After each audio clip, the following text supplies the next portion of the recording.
Okay, this is chapter 11, The Peculiar Institution, and this chapter is all about slavery in the time period leading up to the Civil War.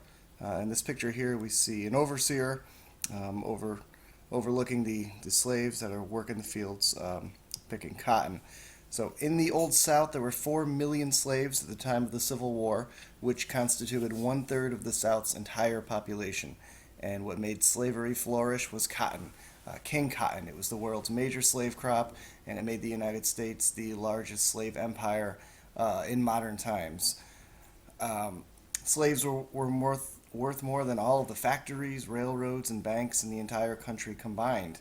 And cotton was central to the Industrial Revolution in Europe and America. Northerners profited from slavery, as well as Southerners. Northerners were complicit in profiting off slave labor, and it is one of the darkest chapters in human history.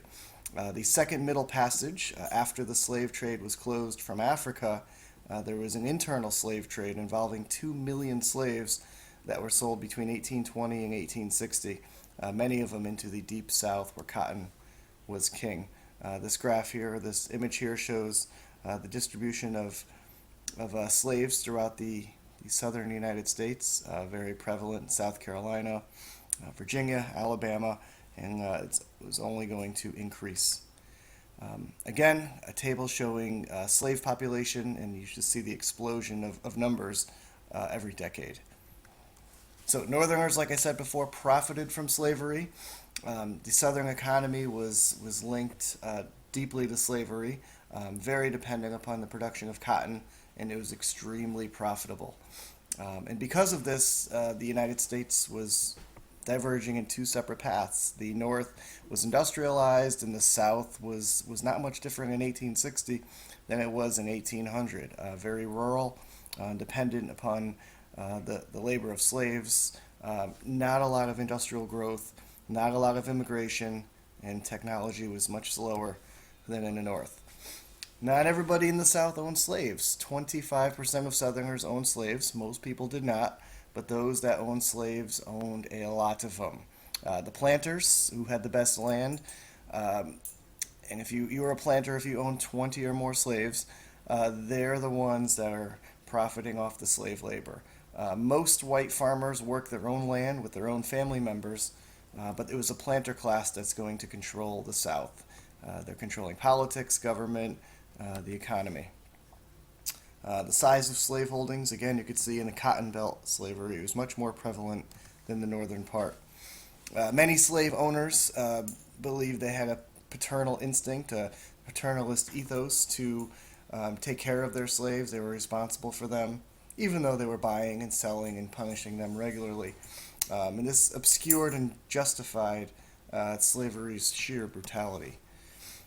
This is a pre-Civil War engraving depicting this paternalist ethos, and of course it was a lie.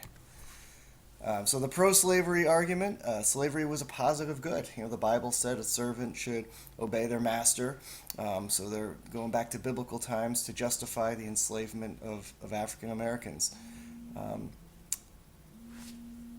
They argue that slavery guaranteed equality for whites by preventing growth of a white working class in the South. And so by 1850, abolition throughout the Americas was a good step, but not in Cuba, Puerto Rico, Brazil, and of course the United States. Slavery was still happening. So free blacks in the North, free blacks could not vote. They had very few economic opportunities. So even though they were free, their freedoms were very restricted. Most free blacks lived in the Upper South, worked on farms for wages. Some even owned slaves. And in the lower South, free blacks could be found mainly in cities like New Orleans and Charleston. They had their own churches, their own schools. This table here shows the free black population in 1860, and you can see how they're distributed throughout the country. Again, map showing the distribution of free blacks. Now, in terms of slave labor, 90% of the men, 75% of the women worked in the fields, and most slaves worked on plantations in the Cotton Belt and gangs directed by an overseer, as I said on the opening slide. Here's some crops that are grown. with the use of slaves. Here's an image of an American slave market. So slaves are going to adapt to their horrid conditions and try to create their own culture centered on family and church in the best way that they can. So it enables them to survive their experiences, pass on to other generations their values and traditions, and a new African American culture emerged. But all of this could be destroyed at any moment with the threat of sale. And it was the greatest weapon that the slave owners had. Here we have some auction. A slave dealer's place of business in Atlanta, the slave auction. We have in this image men, women, and children, slaves available for sale. Religion, it was an important factor for African Americans in trying to survive. Christianity helped slaves survive and try to resist bondage. Masters are going to use Christianity as a way of controlling and disciplining. Some required their slaves to attend sermons, reminding them that stealing was immoral and servants should obey their masters.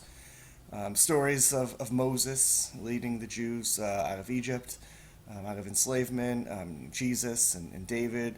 They were heroes to the slaves. So the Christian message of brotherhood and equality also was a focus to fight against the evils of slavery. So slaves tried to fight back. They resisted, engaged in acts of sabotage, occasionally led to uprisings. Fugitive slaves would try to escape, even if they had little or no knowledge beyond the plantation. About 1,000 slaves a year escaped, many along the Underground Railroad. Of course, escaping and being caught could lead to this. This is a public whipping of slaves in Lexington. One of the most famous cases, the Amistad, a slave ship off of Cuba.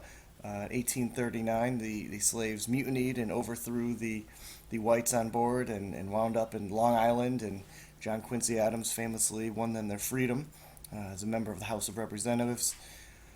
Other slave revolts, of course, ending in failure. Nat Turner's was the most famous. 80 slaves killed 60 white people and really forced the whites to have an even firmer grip on slavery. Turner and his followers were captured and executed, and it's only going to intensify the sectional hostilities between the North and the South. Here's an engraving depicting Nat Turner's slave rebellion. All right, so that will conclude our chapter 11. I hope this helps you for the test.